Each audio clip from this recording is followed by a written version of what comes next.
அரசியல் அழுத்தங்கள் தொடர்பில் சர்வதேச உதவியை நாடும் எதிர்க்கட்சி. அனுரவின் ஆட்சியில் தோல்வி, இது எதிரணிகள் எழும் நேரம். முன்னாள் அமைச்சர் ரமேஷ் பத்ரன பகிரங்கம். பல கோடி பெறுமதியான பொருளோடு கட்டுநாயக்கவில் சிக்கிய இலங்கையர். மீண்டெழுந்த மொட்டு கட்சி, உயர்கிறது மக்கள் ஆதரவு. நாமல் திட்டவட்டம். மன்னார் சவுத்பார் பகுதியில் அனுமதியற்ற கடல் நீர் பரிசோதனை திட்டம் தடுத்து நிறுத்தம். ஆபாச படம் காண்பித்து சிறுமியை கூட்டுப்பாலியல் சீண்டல் செய்த சந்தேக நபர் கைது. சர்வதேச பிடியாணை பிறப்பிக்கப்பட்ட ஆபத்தான இலங்கையரை நாடு கடத்திய இந்தியா. யாழில் ஆரம்பமான சர்வதேச சட்ட மாநாடு. தமிழரசு கட்சியுடன் இணைய தயார், மணிவண்ணன் அதிரடி அறிவிப்பு. யாழ் மானிப்பாய் சபையில் கலவரம், தூக்கி வீசப்பட்ட அறிக்கை. வீட்டுக்கு வந்த பெண்ணால் வைத்தியருக்கு காத்திருந்த அதிர்ச்சி, தென்னிலங்கையில் நடந்த சம்பவம். இலங்கையில் பிரதமர்கள் வரிசையில் ஹரணிக்கு மாத்திரமே உள்ள சிறப்பு. இனி விரிவான செய்திகள். தமிழரசு கட்சியுடன் இணைய தயார், மணிவண்ணன் அதிரடி அறிவிப்பு. இலங்கை தமிழரசு கட்சியுடன் இணைந்து பயணிக்கவும் எதிர்வரும் தேர்தல்களில் சேர்ந்து போட்டியிடவும் எந்த தடையும் இல்லை என தமிழ் மக்கள் கூட்டணியின் உப செயலாளர் சட்டத்தரணி விஸ்வலிங்கம் மணிவண்ணன் தெரிவித்துள்ளார். தமிழரசு கட்சி வெறுமனே தேர்தலை மையமாக கொண்டு இயங்காமல் ஒரு கொள்கையை முன்வைத்த அணிதிரட்டலை மேற்கொள்ள வேண்டும் என விஸ்வலிங்கம் மணிவண்ணன் சுட்டிக்காட்டியுள்ளார். அவர் மேலும் தெரிவிக்கையில், தமிழ் மக்கள் கூட்டணிக்கு நல்லூர் பிரதேச சபையில் ஆட்சி அமைக்க வேண்டிய தேவை இருந்தது. அதனால் இலங்கை தமிழரசு கட்சியுடன் ஏற்பட்ட புரிந்துணர்வு உடன்படிக்கையில் அடிப்படையில் அங்கு ஆட்சி அமைத்தோம். அதேபோன்று வேறு உள்ளூராட்சி சபைகளில் இலங்கை தமிழரசு கட்சிக்கு நாங்கள் ஆதரவு வழங்கியுள்ளோம். இதை மறுக்க முடியாது. அதே நேரம் எதிர்வரும் தேர்தல்களில் இலங்கை தமிழரசு கட்சியுடன் ஒற்றுமையாக இணைந்து போட்டியிடுவதற்கும் எவ்வித தடையும் இல்லை. அவர்களுடன் இணைந்து பயணிப்பதில் எங்களுக்கு எந்த பிரச்சனையும் கிடையாது. ஆனால் தமிழரசு கட்சி தேர்தல் அரசியலுக்குள் மட்டுமே சிக்கிக் கொள்ளாமல் ஒரு கொள்கையையும் ஒழுக்க நெறியையும் முன்னிலைப்படுத்தி ஒரு வலுவான அணிதிரட்டலை மேற்கொள்ள வேண்டும். அவ்வாறு செயற்பட்டால் நாங்கள் தமிழரசு கட்சியுடன் இணைந்து பயணிப்பதில் எந்த தடையும் இருக்காது என அவர் குறிப்பிட்டுள்ளார். யாழ் மானிப்பாய் சபையில் கலவரம், தூக்கி வீசப்பட்ட அறிக்கை. மானிப்பாய் சபை அமர்வின் போது கணக்கறிக்கை தொடர்பான பிரச்சனையால் அந்த கணக்கறிக்கையானது தூக்கி வீசப்பட்டது. இதுகுறித்து மேலும் தெரிய வருகையில், மானிப்பாய் பிரதேச சபையின் மாதாந்த அமர்வு தவிசாளர் ஜெதீசன் தலைமையில் ஆரம்பமானது. இதன்போது கணக்கறிக்கையானது சபையில் சமர்ப்பிக்கப்பட்டது. இந்த கணக்கறிக்கையை உடனே வழங்குவதால் அதில் உள்ள பிழைகளை உடனே கண்டுபிடிப்பது கடினம் என்றும் அந்த கணக்கறிக்கையை கூட்டம் நடைபெறுவதற்கு முன்னைய நாட்களில் வழங்க வேண்டும் என்றும் உறுப்பினர் பகீரதன் தெரிவித்தார்.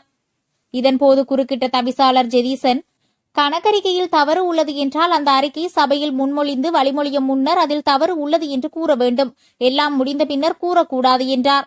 அந்த நேரத்தில் தவிசாளருக்கும் குறித்த உறுப்பினருக்கும் இடையே கடுமையான வாத பிரதிவாதங்கள் உண்டான நிலையில் உறுப்பினர் தனது கையில் இருந்த கணக்கறிக்கையை தூக்கி சபையில் வீசி எறிந்ததால் அங்கு பரபரப்பு ஏற்பட்டது. அரசியல் அழுத்தங்கள் தொடர்பில் சர்வதேச உதவியை நாடும் எதிர்க்கட்சி. கணக்காய்வாளர் நாயகம் மற்றும் சட்டமா அதிபர் பதவிகளுக்கு அரசாங்கத்தினால் விடுக்கப்படும் சவால்களுக்கு எதிராக சர்வதேசத்தின் உதவியை நாடியுள்ளதாக எதிர்க்கட்சி அறிவித்துள்ளது. கணக்காய்வாளர் நாயகம் பதவிக்கு நிரந்தர அதிகாரியை நியமிக்க தவறுவது மற்றும் சட்டமா அதிபருக்கு எதிராக மறைமுக அரசியல் அழுத்தம் கொடுப்பதாகவும் எதிர்க்கட்சி குறிப்பிட்டுள்ளது. அதன்படி ஐக்கிய நாடுகள் மனித உரிமைகள் கவுன்சில், சர்வதேச நாணய நிதியம், உலக வங்கி, காமன்வெல்த், அமெரிக்க நாடுகளுக்கு இடையேயான மேம்பாட்டு வங்கி, சர்வதேச சட்ட வல்லுநர்கள் ஆணையம், நாடாளுமன்றங்களுக்கு இடையேயான ஒன்றியம், ஐக்கிய நாடுகள் மேம்பாட்டு திட்டம், ஐரோப்பிய ஒன்றியம் மற்றும் டிரான்ஸ்பரன்சி இன்டர்நேஷனல் ஆகிய அனைத்து சர்வதேச அமைப்புகளுக்கும் எதிர்க்கட்சி தனித்தனி கடிதங்களை அனுப்பியுள்ளது. எதிர்க்கட்சி சார்பில் நாடாளுமன்ற உறுப்பினர் சுஜீவ சேனசிங்க கையொப்பமிட்ட நாடாளுமன்ற கடித தலைப்பின் கீழ் மின்னஞ்சல் மூலம் அனுப்பப்பட்டுள்ளது.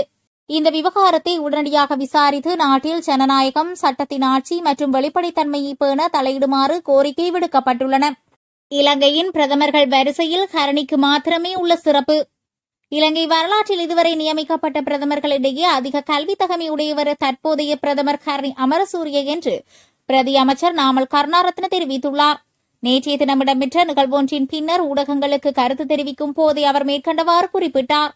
தற்போதைய எமது பிரதமர் ஹரணி அமரசூரிய ஒரு பல்கலைக்கழக விரிவுரையாளர் மற்றும் முனைவர் பட்டம் பெற்றவர் என்று பிரதி அமைச்சர் தெரிவித்துள்ளார். இந்நிலையில் பிரதமர் ஹரணியை குறிவைத்து நாட்டின் எதிர்க்கட்சிகள் முன்வைக்கும் ஆதாரமற்ற விமர்சனங்களை நாட்டின் அறிவார்ந்த மக்கள் ஏற்றுக்கொள்ளப் போவதில்லை என அவர் சுட்டிக்காட்டியுள்ளார். அனுரவின் ஆட்சி தோல்வியில், இது எதிரணிகள் எழும் நேரம். முன்னாள் அமைச்சர் ரமேஷ் பத்ரன பகிரங்கம். அனுரவின் ஆட்சியின் கீழ் மக்களின் எதிர்பார்ப்பு தவிடுபொடியாகி வருகிறது. எனவே எதிரணிகள் வலுவாக செயற்பட வேண்டும் என்று முன்னாள் அமைச்சர் ரமேஷ் பத்ரன தெரிவித்துள்ளார். கடந்த ஜனாதிபதி தேர்தலின் போது ரமேஷ் பத்ரன மொட்டு கட்சி வேட்பாளர் நாமல் ராஜபக்சவுக்கு ஆதரவு அளிக்கவில்லை. சிலிண்டர் கூட்டணியில் களமிறங்கிய ரணில் விக்ரமசிங்கவுக்கு ஆதரவாக அவர் செயற்பட்டார். இந்த நிலையிலேயே ஸ்ரீலங்கா பொதுஜன பெரமுன கட்சியுடன் மீண்டும் இணைந்துள்ளார். அவருக்கு காலி எல்பெட்டிய தொகுதி அமைப்பாளர் பதவியை கட்சியின் தேசிய அமைப்பாளர் நாமல் ராஜபக்ச வழங்கி வைத்துள்ளார். இது தொடர்பில் ஊடகங்களிடம் கருத்து வெளியிட்ட ரமேஷ் பத்ரன, நான் மீண்டும் அரசியல் நடவடிக்கையை ஆரம்பித்துள்ளேன். தாய் வீட்டுக்கு மீண்டும் வந்துவிட்டேன். இனி வலுவான முறையில் அரசியல் பயணம் தொடரும். ஸ்ரீலங்கா பொதுஜன பெரமுன கட்சிக்கு அதிக வாக்கு வாங்கியுள்ள மாவட்டம்தான் காலி மாவட்டம். அங்கு சிறப்பான முறையில் பயணம் தொடரும். இந்த ஆட்சியின் கீழ் மக்களின் எதிர்பார்ப்பு தவிடுபொடியாகி வருகின்றது. எனவே எதிரணிகள் வலுவாக செயற்பட வேண்டும் என அவர் குறிப்பிட்டுள்ளார். பல கோடி பெறுமதியான பொருளோடு கட்டுநாயக்கவில் சிக்கிய இலங்கையர். ஓமானிலிருந்து நாட்டிற்கு திரும்பிய இலங்கையர் ஒருவர் இன்று அதிகாலை சர்வதேச விமான நிலையத்தில் கைது செய்யப்பட்டுள்ளார். அவரிடமிருந்து ஒரு தொகை குஸ் போதைப் பொருளை விமான நிலைய போலீஸ் போதைப் பொருள் தடுப்பு பிரிவினர் கைப்பற்றினர்.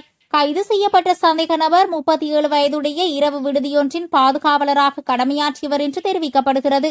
இதன்போது அவரிடமிருந்து 8 கிலோ 200 கிராம் குஸ் போதைப் பொருள் கைப்பற்றப்பட்டதுடன் அதன் மொத்த பெறுமதி 8 கோடியே 22 லட்சம் பெறுமதி என்று கூறப்படுகிறது.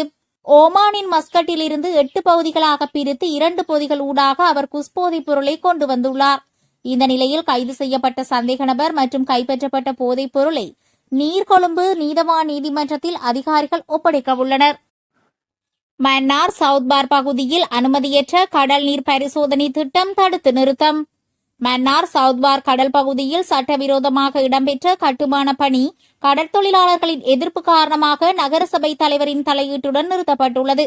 மன்னார் சவுத்பார் கடல் பகுதியில் கடற்தொழிலாளர்கள் கரவலை தொழிலில் ஈடுபடும் பகுதியில் நேற்று மதியம் சட்டவிரோத கட்டுமான பணியொன்று மேற்கொள்ளப்பட்டது. இந்நிலையில் பனங்கட்டுக்கொட்டு கடற்தொழில் சங்க தலைவர் பிரதிநிதிகள் மற்றும் கடற்தொழிலாளர்கள் இணைந்து குறித்த கட்டுமான பணி தொடர்பாக சம்பந்தப்பட்ட குழுவிடம் கேள்வி எழுப்பியிருந்தனர். இந்த நிலையில் ஒரு தனியார் காணி எனவும் அதில் கடல்நீர் பரிசோதனை நடவடிக்கை ஒன்றுக்காக கட்டுமான பணி இடம்பெறுவதாகவும் குறித்த குழுவினர் தெரிவித்துள்ளனர். இந்த நிலையில் குறித்த கட்டுமான பணியை உடனடியாக நிறுத்தக் கோரி கடற்தொழிலாளர்கள் எதிர்ப்பை வெளிப்படுத்தினர். இதையடுத்து குறித்த இடத்திற்கு வருகை தந்த மன்னார் நகரசபை தவிசாளர் குறித்த கட்டுமான பணியை பார்வையிட்டதுடன் குழுவின் ஆவணங்களை பரிசீலித்தார். இந்த நிலையில் நகரசபையிடம் எந்த ஒரு அனுமதியும் பெறாமல் கட்டுமான பணி இடம்பெற்றதை தொடர்ந்து கட்டுமான பணியை உடனடியாக நிறுத்தி சம்பந்தப்பட்ட இடத்திலிருந்து வெளியேற பணித்திருந்தார். அதே நேரம் உரிய ஆவணங்களுடன் இன்று நகரசபைக்கு வருகை தந்து மேலதிக நடவடிக்கைகளை மேற்கொள்ளுமாறும் அதுவரை எந்த ஒரு கட்டுமான பணிகளையும் மேற்கொள்ள வேண்டாம் எனவும் தெரிவித்திருந்தார். அதே நேரம் மன்னார் மாவட்டத்தில் தொடர்ச்சியாக மக்கள் மத்தியில் கனிய மணல் அகழ்வு தொடர்பான ஒரு பிரச்சினை நிலவி வருவதால் எந்த ஒரு அனுமதியும் இல்லாமல் மக்களை குழப்பும் விதமாக இவ்வாறான செயற்பாடுகளில் எவரும் ஈடுபட வேண்டாம் எனவும் கோரிக்கை விடுத்துள்ளார்.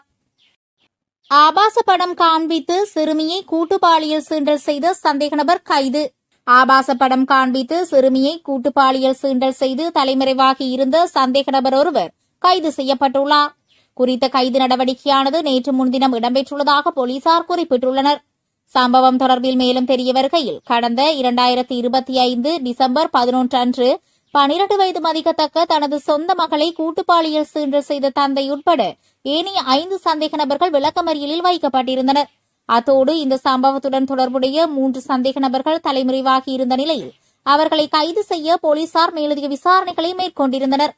இதையடுத்து எஞ்சிய 3 சந்தேக நபர்களில் சாய்ந்தமருது போலீஸ் பிரிவிற்குட்பட்ட பொலிவேரியர் கிராமத்தில் வைத்து 43 நாட்களின் பின்னர் 36 வயதுடைய சந்தேக நபர் ஒருவர் கைதாகியுள்ளார். சர்வதேச பிடியாணை பிறப்பிக்கப்பட்ட ஆபத்தான இலங்கையரை நாடு கடத்திய இந்தியா. இலங்கையில் தேடப்படும் சிவப்பு எச்சரிக்கை விடுக்கப்பட்ட ஆபத்தான சந்தேக நபரை இந்தியா நாடு கடத்தியுள்ளது.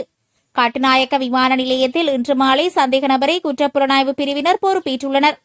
இலங்கை மற்றும் இந்திய அதிகாரிகளுக்கு இடையேயான உயர்மட்ட ஒருங்கிணைப்பை தொடர்ந்து சந்தேக நபர் இலங்கைக்கு நாடு கடத்தப்பட்டுள்ளார். சந்தேக நபர் மேலதிக விசாரணைகளுக்காக கெசல்வத்த போலீஸ் பொறுப்பு அதிகாரியிடம் ஒப்படைக்கப்பட்டார். கொழும்பு கெசல்வத்தையில் வசிக்கும் 34 வயதான சந்தேக நபர் பல கடுமையான குற்றங்கள் தொடர்பாக சட்ட நடவடிக்கைகளை கொள்வதாக போலீசார் தெரிவித்துள்ளனர். 2015 கெசல்வத்தை போலீஸ் பிரிவுக்குள் கூர்மையான ஆயுதங்களை பயன்படுத்தி மேற்கொள்ளப்பட்ட கொலை, 2018 ஆண்டு கொட்டாஞ்சேனை போலீஸ் பிரிவிற்குட்பட்ட பகுதியில் துப்பாக்கிச்சூடு மற்றும் கொலைக்கு உதவி செய்தல், 2021 ஆண்டு மட்டக்குழி போலீஸ் பிரிவில் கூர்மையான ஆயுதத்தால் தாக்குதல் மற்றும் 2021ஆம் ஆண்டு கொட்டாஞ்சேனை போலீஸ் பிரிவில் கையெறி குண்டு வைத்திருத்தல் மற்றும் கெசல்வத்த, வெள்ளவத்தை மற்றும் புலுமெண்டல் போலீஸ் பிரிவுகளில் கொள்ளை மற்றும் போதைப்பொருள் வைத்திருத்தல் ஆகிய குற்றச்சாட்டுகள் குறித்த நபர் மீது சுமத்தப்பட்டுள்ளன. கொழும்புக்கு பொறுப்பான பிரதி போலீஸ் மா அதிபர் தலைமையில் மேலதிக விசாரணைகள் மேற்கொள்ளப்படுகின்றன. யாழில் ஆரம்பமான சர்வதேச மாநாடு. யாழ்ப்பாண பல்கலைக்கழக சட்டத்துறை மற்றும் இந்தியாவின் பிரசித்தி பெற்ற சுரானா சட்ட நிறுவனம் ஆகியவை இணைந்து நடத்தும் 3வது யாழ்ப்பாண சர்வதேச சட்ட மாநாடு 2026 ஆரம்பமாகியுள்ளது. இந்த நிகழ்வு நேற்று காலை யாழ்ப்பாண பல்கலைக்கழக மருத்துவ பீடத்தின் ஜூவர் கலையரங்கில் ஆரம்பமானது. குறித்த நிகழ்வில் வடக்கு மாகாண ஆளுநர் நவேதநாயகன் விசேட அதிதியாக கலந்து சிறப்பித்தார். சுரானா சட்ட நிறுவனத்துடன் இணைந்து 2024ஆம் ஆண்டில் முதலாவது சட்ட மாநாட்டை நடத்திய யாழ் பல்கலைக்கழக சட்டத்துறை 2025இல் 2வது மாநாட்டையும் வெற்றிகரமாக நடத்தியிருந்தது. அதன் தொடர்ச்சியாக சர்வதேச சட்ட நிபுணர்கள் இணைந்து 3வது முறையாக இம்முறை 2026ஆம் ஆண்டிற்கான மாநாட்டை நேற்று மற்றும் இன்றும் நடத்துகின்றனர். நேற்று காலை 9 மணிக்கு ஆரம்பமான இம்மாநாட்டில் முதல் நாள் அமர்வுகளில் நீதித்துறை மற்றும் நிர்வாகத்துறையின் உயர்மட்ட பிரதிநிதிகள் பலர் கலந்து கொண்டனர். வீட்டுக்கு வந்த பெண்ணால் வைத்தியருக்கு காத்திருந்த அதிர்ச்சி. தென்னிலங்கையில் நடந்த சம்பவம்.